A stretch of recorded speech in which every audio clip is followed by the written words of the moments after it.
사람들이 생각하는 중요한 것들이 있습니다. 어떤 사람은 돈, 어떤 사람은 지위, 어떤 사람은 명예, 어떤 사람은 권세를 가장 중요하게 여기고 그것을 지키려고 애를 씁니다. 그런데 성경은 우리가 지켜야 할 가장 중요한 것에 대해서 이렇게 말씀하고 있습니다. 모든 지킬 만한 것 중에 더욱 내 마음을 지키라. 생명의 근원이 이에서 남이니라.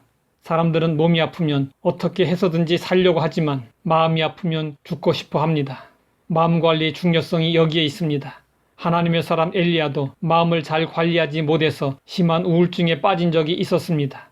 엘리야는 북왕국 이스라엘의 최고의 선지자였습니다. 엘리야가 활동하던 시대는 이스라엘에서 여호와의 종교가 박해를 당하고 바알 종교가 기세를 떨치고 있었습니다. 하지만 엘리야는 바알 숭배자인 아합왕을 두려워하지 않고 용감하게 신앙으로 투쟁했습니다. 그런데 그렇게 당당하던 엘리야가 어느 순간 하나님에 대한 믿음을 잃어버렸습니다. 엘리야는 캄캄한 절망의 나락에 굴러 떨어져 죽기를 구하는 극심한 영적 침체에 빠지고 말았습니다. 그러면 엘리야는 왜 이렇게 되었을까요? 아합 왕은 왕비 이세벨에게 갈멜산에서 일어난 일들을 들려주었습니다. 엘리야 선지자 한 사람이 바알과 아세라 선지자 850명과 영적 대결을 벌였는데 하늘에서 불을 내리도록 했던 엘리야가 승리했고 패한 바알과 아세라 선지자들이 엘리야에게 죽임을 당했으며 엘리야의 기도로 3년 6개월 동안 가물었던 땅에 비가 내린 일 등 엘리야가 행한 모든 일들을 알려주었습니다. 그러나 이러한 일들은 이세벨로 하여금 우상 숭배 포기가 아니라 오히려 경노하게 만들었습니다. 이세벨은 엘리야를 대적할 용기를 가진 자가 없다면 자신이 직접 엘리야를 처치하겠다고 나섰습니다. 이세벨은 엘리야를 철천지 원수로 여기고 24시간 안에 반드시 죽이겠다고 맹세하고 사람을 보내어 경고장을 엘리야에게 전했습니다. 이에 놀란 엘리야는 자신의 생명을 구하려고 도망을 쳤습니다. 이때 엘리야는 이세벨의 협박에 너무 예민하게 반응하며 마음을 지키지 못했습니다. 마음이 너무 둔해도 문제이지만 너무 예민해도 문제가 됩니다. 참으로 두려워해야 할 사람은 누구일까요? 엘리야가 아니라 이세벨입니다.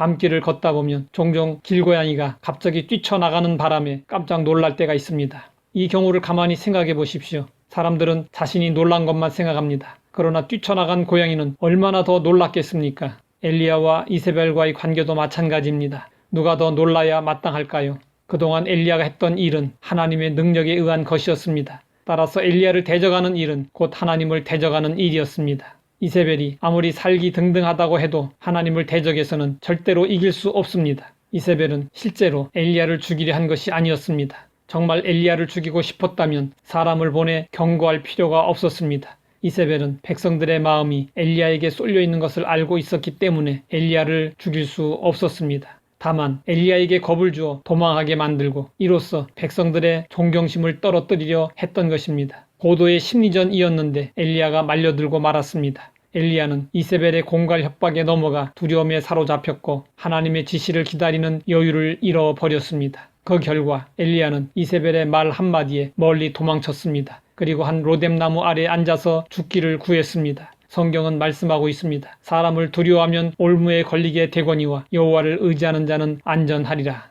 엘리야는 이세벨을 지나치게 두려워하다가 그만 올무에 걸리고 말았던 것입니다. 성경은 말씀하고 있습니다. 여호와는 내 편이시라 내가 두려워하지 아니하리니 사람이 내게 어찌할까. 마음 관리가 중요합니다. 우리가 마음을 관리하려면 사람을 두려워하지 말고 오직 하나님만을 의지해야 합니다. 하나님 아버지, 엘리야 선지자를 통해 마음 관리가 얼마나 중요한지 배웠습니다. 상황 파악을 잘 할 수 있게 하시고 사람을 두려워하지 않게 하시며 오직 하나님만을 의지할 수 있게 하옵소서. 예수님의 이름으로 기도드립니다.